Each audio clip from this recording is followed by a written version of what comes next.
Now, I need to start off by saying that if you feel alienated in your own body when you're ovulating, then you're not alone, okay? You are not alone. I can say that 9 out of 10 women feel the same way. 9 out of 10 women feel a little, discombobulated.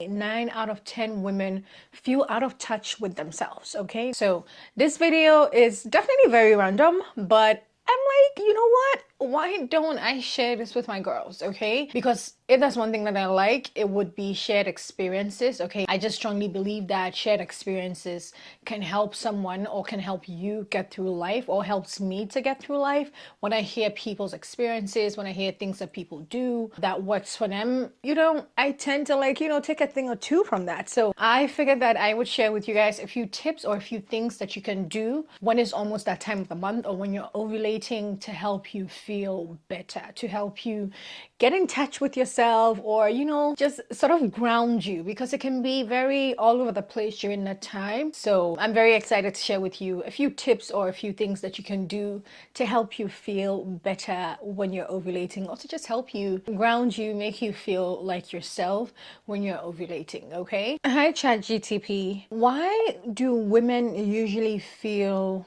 off or a certain type of way when they are ovulating? Hormonal changes during ovulation can lead to physical and emotional symptoms. Some women might feel more energetic or have a heightened mood, while others may experience mood swings or discomfort. These fluctuations are caused by changes in estrogen and progesterone levels. Well, thank you, girl. I couldn't have said it any better than ChatGTP.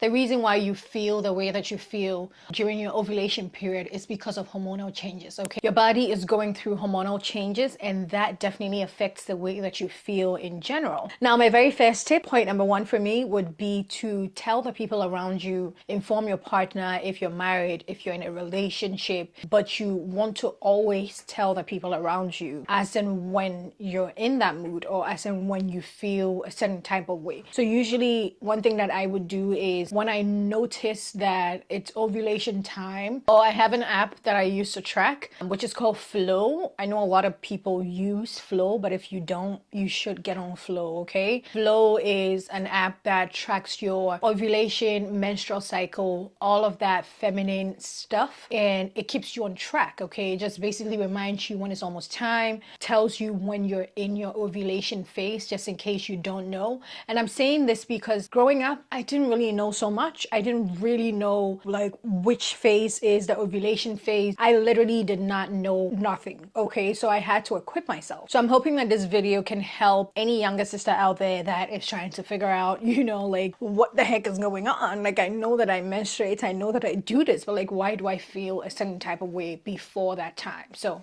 that's just, I don't know, it's just like a big sister type of video that I want to share, you know what I'm saying? So the very first thing that I would say is definitely telling your partner, telling the people around you, people that you feel like you're comfortable telling, or people that you care about in a sense that to you is important for them to know that you're not just acting a certain way, but it's as a result of what you're going through for the month. And usually people are very, very accommodating of that. I mean, they don't need to be because it's something that is natural, but usually people understand that, okay, so it's not like every now and then you're just acting crazy, but it's your menstrual cycle, it's your ovulation cycle. So a big thing that I always do is whenever I'm in that phase and I feel the emotions or I feel like the energy levels are different, I would definitely tell my husband. I would always put my husband on. I will let him know that, this is the phase that I'm in right now. So if I'm acting a little crazy, you already know, okay? Because sometimes the emotions are high. Sometimes for me personally, my anxiety levels are high, my emotions are high. Everything is just generally heightened.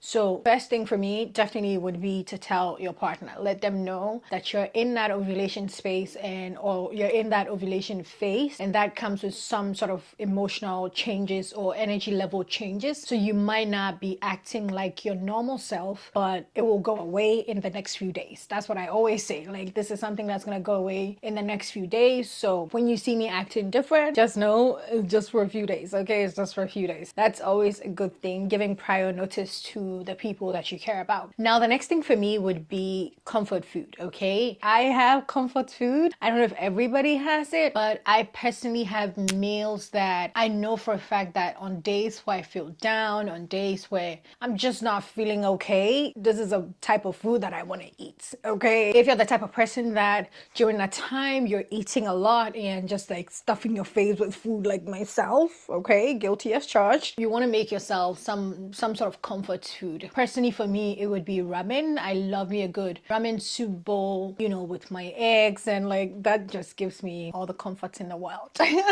So find that food that gives you warmth, it gives you calmness, because again, during this time you're trying to find things that, you know, will ground you, make you feel calm, make you feel comforted, make you feel loved, because again, your body is going through a lot. So a comfort food is one of my biggest things. I do it every single time. When it's almost that time, I'm like, I'm gonna make myself a little ramen, okay? Because you know, also sometimes your comfort food might be junk food. It might be something that you might not be able to eat on a regular, but it's something that completely makes you feel good. That's what I'm talking about. When I say comfort food, that's what I mean. It's something that you might not be able to eat on a regular, but it's your food that's like, that's my food. This is food that I like, okay? So find you that comfort food, make that comfort food for you, and enjoy. The next thing that I'm gonna say is movies, movies, movies, movies. If you deal with a lot of anxiety during this time, you might deal with even more anxiety. And I experienced this. I know that a lot of other women experience it too. During this time, your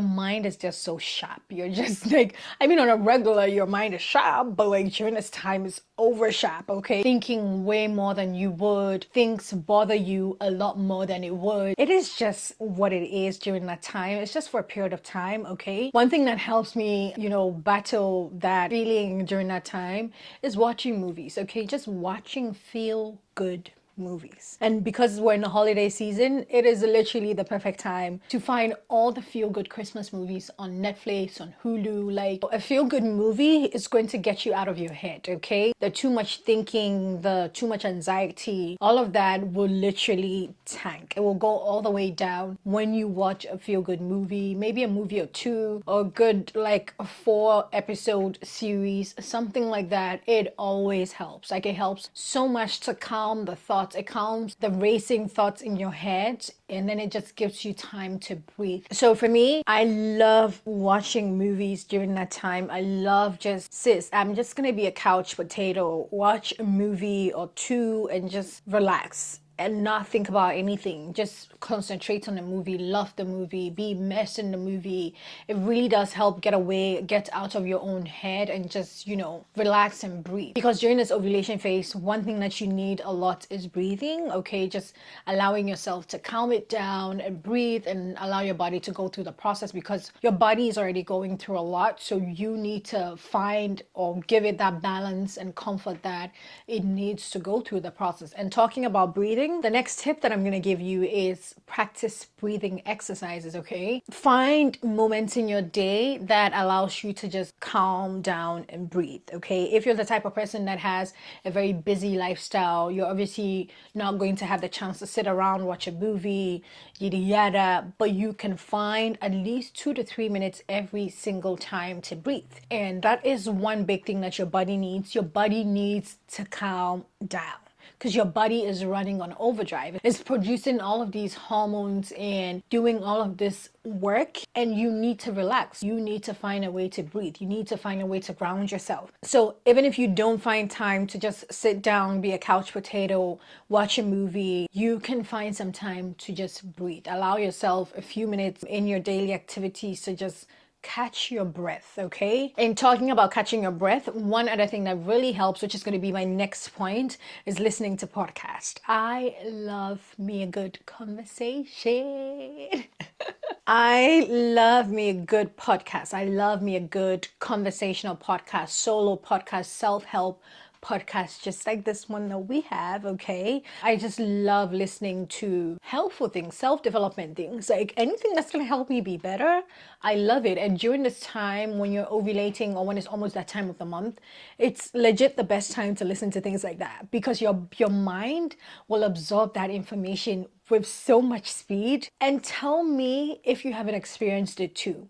When it's almost that time of the month, because all of the emotions are heightened, because you know the hormonal changes are going on, when you're doing any form of like self-help or self-development type of work, it actually does work. You're into it because your mind is in a place of like so much sharpness. You probably need to try it to know, because it always works for me, okay? And I'm saying that to say that you want to find some good self-developmental podcasts, or just generally conversational podcasts that makes you happy, one that can help you get through the days that you're going through, or just one that can make you feel some sort of lightness in how heavy your day is already, okay? So trust me, it's gonna make you feel 100 times better about yourself than you did before. Now, another thing that I would like to say is doing a brain dump, okay? Try to write down your thoughts a lot. Try to write down things that you have to do, things that would occasionally come to mind that you need to remember. Write it down. And what this does is it helps you feel less overwhelmed, okay? Because during this time you can very easily be overwhelmed,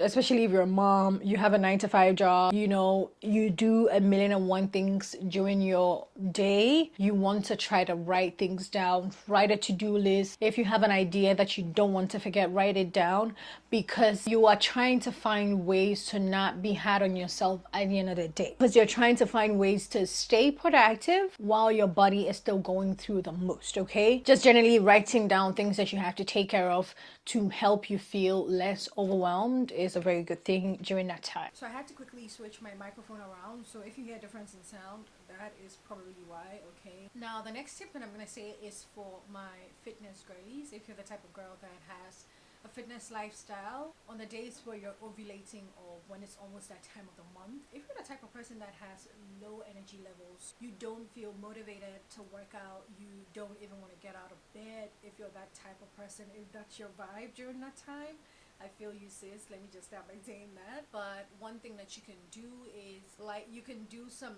light work, okay? You can do some sort of yoga, you can do some sort of Pilates.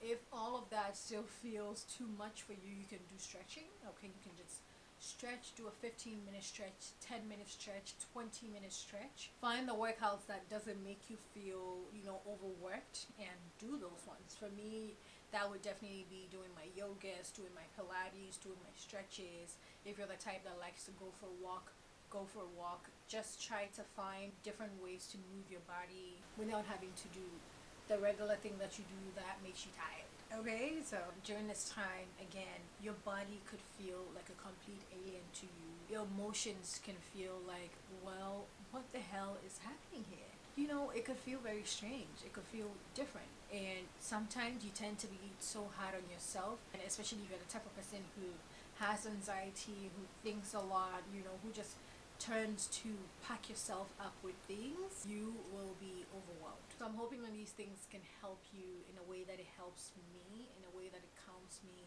in a way that it makes it easy for me to get through these days, okay? So comment below and let me know if you also have anything that's personal to you that you do during these days that makes you feel good, because trust me, I am trying to make my list even taller than I have right now.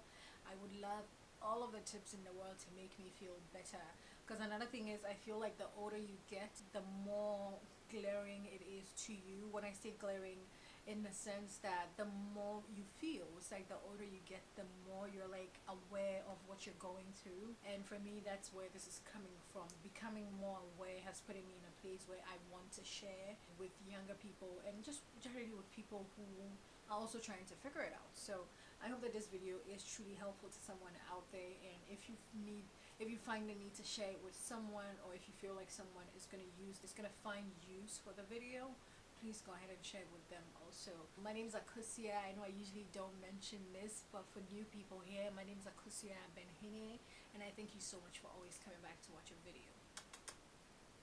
Bye!